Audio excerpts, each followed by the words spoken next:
கிறிஸ்து இயேசுவில் அன்புமிக்க சகோதரர்களே, சகோதரிகளே, நம் மறை மாவட்ட பாதுகாவலரான புனித பிரான்சிஸ் சேவேரியாரின் 8வது நாள் திருநாளை இந்த ஆண்டு சிறப்பிக்கின்ற பொழுது குறிப்பாக இன்று கொடுக்கப்பட்டிருக்கின்ற சிந்தனை இயேசுக்காக ஏழையான புனித தெய்வ சகாயம் என்ற கருத்தை மையமாக வைத்து நம்மை சிந்திப்பதற்காக தூண்டுகின்றார்கள். நீங்கள் எல்லாரும் அறிந்தது போல புனித சேவேரியார் 3 ஆண்டுகளாக குமரி மாவட்டத்தில் 1745ஆம் ஆண்டு வரை தொடர்ந்து இந்த பகுதியிலே நிரம்ப நற்செய்தி அறிவித்து தனது சபை தலைவர்களுக்கு கூட தான் வலிமை குன்றி போய்விட்டதாக கூட சொல்லி மக்களின் தேவைகளை நிறைவேற்ற முடியாத பலவீனம் நிறைந்தவனாக மாறிவிட்டேன் என்று சொன்ன பொழுதும் கூட இங்கிருந்து மலாக்கா சென்று நற்செய்தி அறிவிப்பதற்காக புறப்பட்டார் என்பது நமக்கு தெரியும். நிரம்ப பேர் கிறிஸ்துவை பின்பற்றுகின்றவர்களாக மாறியது அவருடைய வார்த்தைகளால் மட்டுமல்ல, அவருடைய வாழ்வு எந்த அளவு கிறிஸ்துவை கண்டு பாவிக்கின்றவராக இருந்தார் என்று உங்கள் அனைவருக்கும் நிரம்ப தெரியும். இந்த நாட்களிலே நாம் அதை பற்றி அதிகமாக சிந்திக்கின்றோம். எந்த அளவு தன்னுடைய வாழ்விலே மக்கள் துன்புறாமல் இருப்பதற்காக, வேதனைகள் வரும் பொழுது, நோயிட்டவர்களாக இருக்கின்ற பொழுது அவர்களுக்கு துணை புரிகின்றவராக செயல்பட்டதெல்லாம் அவருடைய வாழ்க்கை சரிதைகளை நாம் நிரம்ப அறிந்திருக்கின்றோம். ஆனால் இன்று அன்பு சகோதரர்களை, இயேசுக்காக ஏழையான புனித தெய்வ சகாயத்தை பற்றி சிந்திப்பதற்காக தூண்டப்படுகின்ற இந்த நாளிலே முதலிலே நான் சொல்ல விரும்புவது புனித சேவேரியாரின் 9வது நாள் திருநாள் கொண்டாடுகின்ற அந்த நாளிலே, அதாவது 2012 டிசம்பர் மாதம் பரிசுத்த பாப்பரசர் தெய்வ சகாயத்தை முத்தி பேர் பெற்றவர் என்று அறிக்கையிடுவதற்காக கார்டினல் அமாத்தோவை நமது மறை மாவட்டத்திற்கு அனுப்பி அதை பிரகடனம் செய்தார்.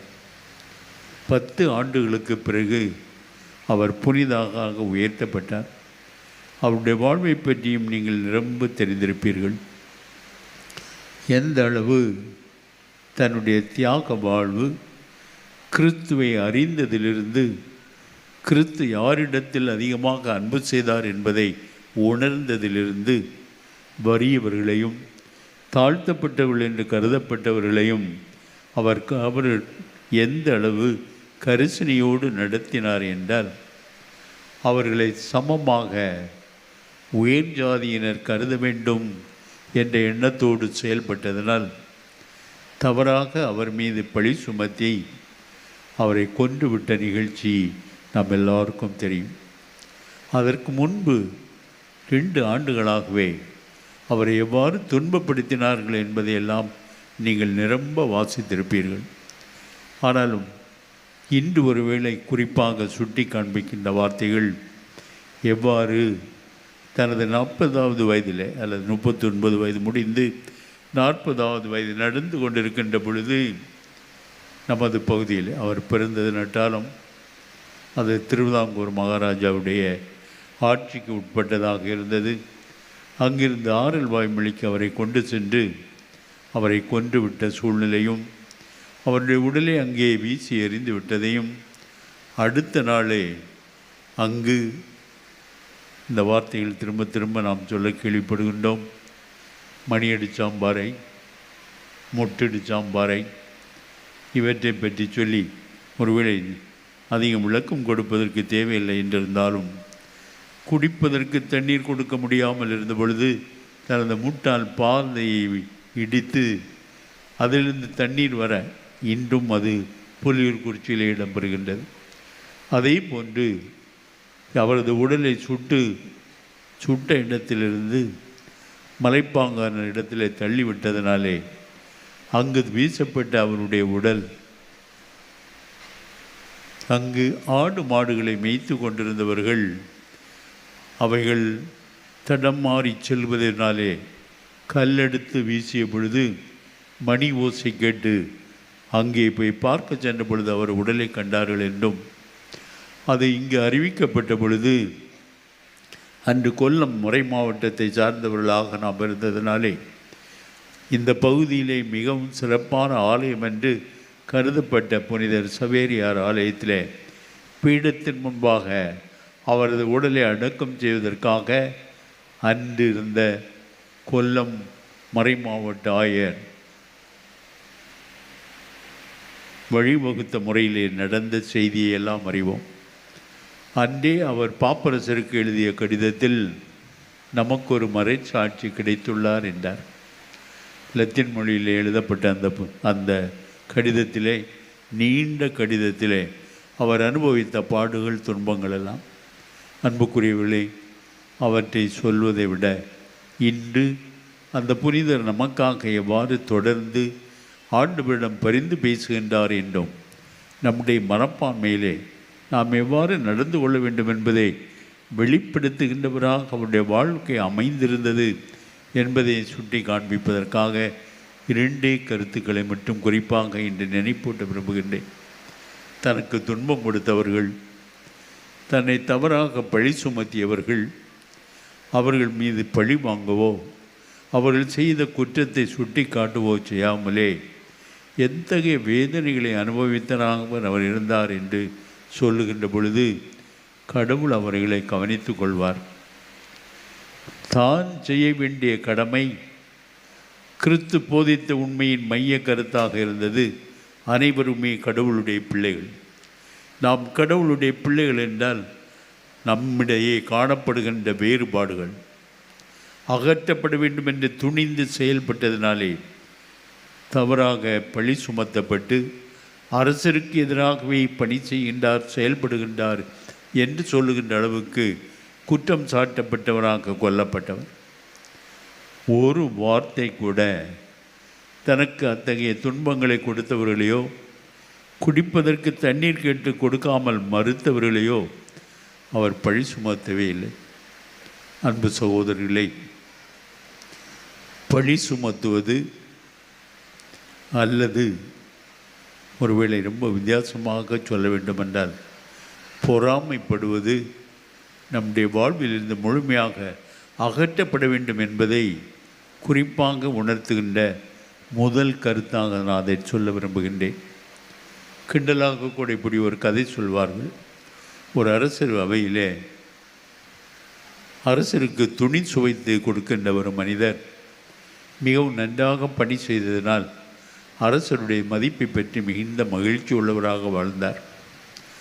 அதே இடத்திலே பெரிய மண்பாண்டங்களை செய்கின்றவர் இவர் மீது தவறாக பழி சுமத்துவதற்காக அரசரிடத்திலே போய் எப்படி இவர் மீது குற்றம் சாட்டலாம் என்று நினைத்தவர் அரசரிடத்திலே சொன்னாராம், உங்களுடைய யானை ரொம்ப கருப்பாக இருக்குது, இதை உங்கள் துணி அலக்கிற விதத்தில் வெள்ளையாக்கிறதுக்கு சொல்லுங்கள் அப்படின்னு சொன்னாங்க.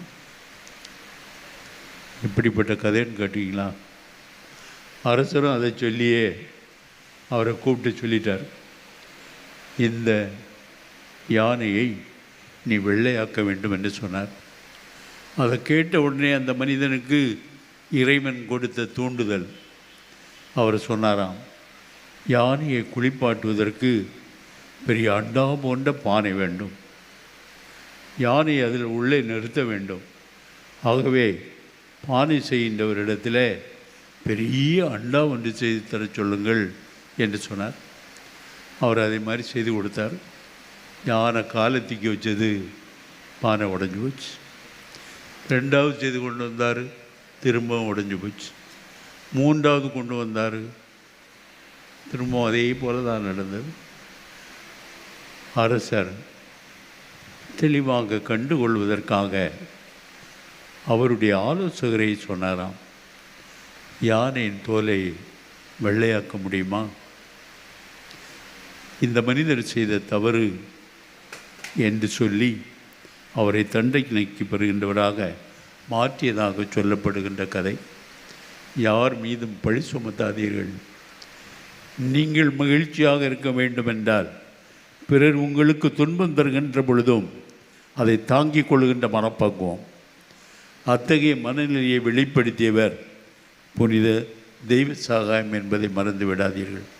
இரண்டாவதாக, தொடர்ந்து நமக்காக பரிந்து பேசுகின்றவராக இருக்கின்றார் என்பதையும் நினைப்பூட்ட விரும்புகின்றேன்.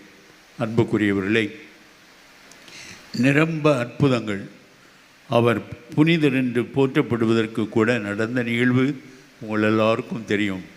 அதைத்தான் பாப்பரசர் கூட அனுமதித்தார் என்று. குழந்தை இறந்து விட்டதாக மருத்துவர்கள் சொல்லப்பட்ட பொழுது குடிப்பதற்காக இந்த முட்டிச்சாம்பாறையில் உள்ள தண்ணீர் கொடுத்து அவர் உடனே சிகிச்சை செய்து அந்த இறந்த குழந்தையை எடுத்து விட வேண்டும் என்று சொன்னவர் திரும்பி வந்து பார்த்த பொழுது குழந்தை உயிரோடு இருப்பதையும், அதை பரிசோதித்து அவர் எடுத்த அந்த எக்ஸ்ரே அல்லது ஸ்கேன் எல்லாம் வச்சு பார்த்துக்கின்ற பொழுது அதை ஆய்வு செய்த மருத்துவர்கள் சொல்கின்ற காரியங்கள், குழந்தை உயிர் பெற்றது ஒரு அற்புதம். இரண்டாவதாக திரும்பவும் அவர்கள் சொல்வது, வழக்கமாக குழந்தையின் தலை முதலிலே வெளிவரும், ஆனால் இந்த குழந்தைக்கு கால் தான் முதல்லே வெளிவருவதற்கான சூழ்நிலை இருந்தது. அது கூட இந்த தண்ணீர் குடித்த உடனே மாறிவிட்டது என்று சொல்கின்றார். ரெண்டு அற்புதங்களை பற்றி ஒரே நிகழ்விலே சொன்னார். ஒருவேளை பத்திரிகையிலே நீங்கள் நிரம்ப வாசிப்பீர்கள். பல வருடங்களுக்கு முன்பே நம் வாழ்விலே வந்தது. ஒருவேளை நீங்கள் பார்த்திருக்க மாட்டீர்கள். அதனாலே தான் அதை நினைப்பூட்ட விரும்புகின்றேன். ஒரு ஆசிரியை நம் வாழ்விலே எழுதுகின்ற ஒரு நிகழ்வு. தன் உடன் ஆசிரியராக பணி செய்பவர் உயர்ந்த ஜாதியைச் சேர்ந்தவர்.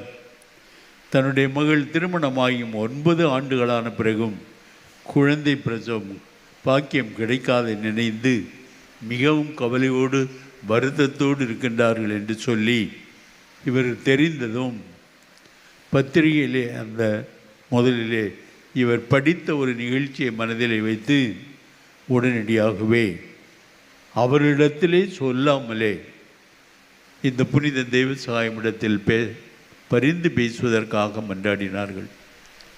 2 வாரத்திற்குள்ளாக அந்த பெண் கருத்தரித்ததை 9 ஆண்டுகள் திருமணமானவர்கள் இவரிடத்தில் பரிந்து பேசுவதற்காக ஜெபித்த 2வது வாரத்திலேயே அந்த பெண் கருத்தரித்திருக்கின்றாள் என்ற செய்தியை திரும்ப அவர் நவமாழ்வு பத்திரிகையில் எழுதினார். அன்புக்குரியவர்களே, சுருக்கமாக சொல்லுகின்ற இந்த நேரத்தில் நீங்கள் இன்று இந்த புனிதர் வழியாக எதை பெற்றுக்கொள்ள வேண்டுமென்று நம்பிக்கையோடு ஜபிக்கின்றீர்கள் என்று உங்களிடம் கேட்க விரும்புகின்றேன். புனித சவரியார் சேராரு. புனித தெய்வ சகாய நமக்காக பரிந்து பேசுகிறாரு. அவருடைய உடல் கூட நம்முடைய பேராலயத்திலே அடக்கம் செய்யப்பட்டது. எதை பெற்றுக்கொள்ள முடியும் என்ற நம்பிக்கையுடையவர்களாக நாம் இங்கு இந்த திருப்பலியில் பங்கெடுக்கின்றோம். இந்த மாலை வழிபாட்டிலே பங்கெடுத்து நாம் வேண்டுதலில் இறைவனிடம் இந்த புனிதர்கள் வழியாக சமர்ப்பித்து அதை பெற்றுக்கொள்ள முடியும் என்ற நம்பிக்கையுடையவர்களாக இருக்கின்றோம் என்பதை கேள்வியாக எழுப்பி, அன்புக்குரியவர்களே, உங்கள் ஒவ்வொருடைய ஒரு கிண்டலாட்டி இப்படி நான் நிறைய தடவை சொல்லியிருக்கேன். ஒரு தடவை ஒரு ஆயர் உறுதி பூசல் கொடுக்க போயிருந்தாராம். அப்போ பிள்ளைகள் எல்லாம் நிறைய இருக்கும்போது சொன்னாராம், இன்றைக்கி நீங்கள் பரிசுத்த ஆவியை பெற போகிறீங்க.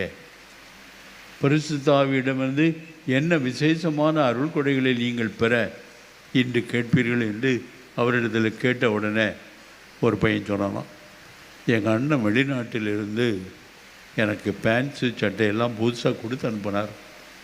அதை கொண்டு வந்தவர் இன்னும் என்கிட்ட தரலை. அதை அவர் உடனே கொண்டு வரணும்னு ஜெபிப்பேன்னு சொன்னான். வேற ஒரு பாப்பா சொன்னாலும், எங்கள் வீட்டில் நிறைய விருந்தினர்கள் வரணும், எனக்கு நிறைய காசு கிடைக்கும். அப்போ இதெல்லாம் கேட்ட உடனே இந்த ஆயர் சொன்னாலாம், அன்பு பிள்ளைகளே, நீங்களெல்லாம் கேட்பதை பார்த்தா இன்றிருந்து நாளைக்கு உங்களிலிருந்து அகன்று போகக்கூடியவர். ஒருவேளை நான் இன்றைக்கு உங்களை மாதிரி இருந்த பரிசுத்த ஆவியை பெற்றுக்கொண்டு அவருடைய உதவியை கேட்டு நான் என்ன கேட்பேன்னு தெரியுமா? ஆண்டவர் எனக்கு நல்ல புத்தியை தாரோன்னு கேட்பேன். உடனே ஒரு பையன் எழுப்பி சொன்னாலாம், இல்லாதது தானே கேட்கணும், உங்களுக்கு புத்தி இல்லைன்னா புத்தியை கழுங்க. அன்புக்குரியவர்களே, நீங்கள் என்ன கேட்க வந்திருக்கீங்களோ எனக்கு சொல்ல தெரியாது. அதை நிச்சயமாக சொல்கிறேன். நான் இந்த புனிதரின் வழியாக நாம் எதை பெற்றுக்கொள்ள வேண்டும் என்ற நம்பிக்கை உடையவர்களாக இந்த திருப்பலியில் பங்கெடுக்கின்றோமோ அதை அடைந்து கொள்வோம் என்ற உறுதியான நம்பிக்கையுடையவர்களாக நாம் வாழ்வதற்கு இந்த பெருவிழா நமக்கு துணை புரியட்டும். ஆமென்.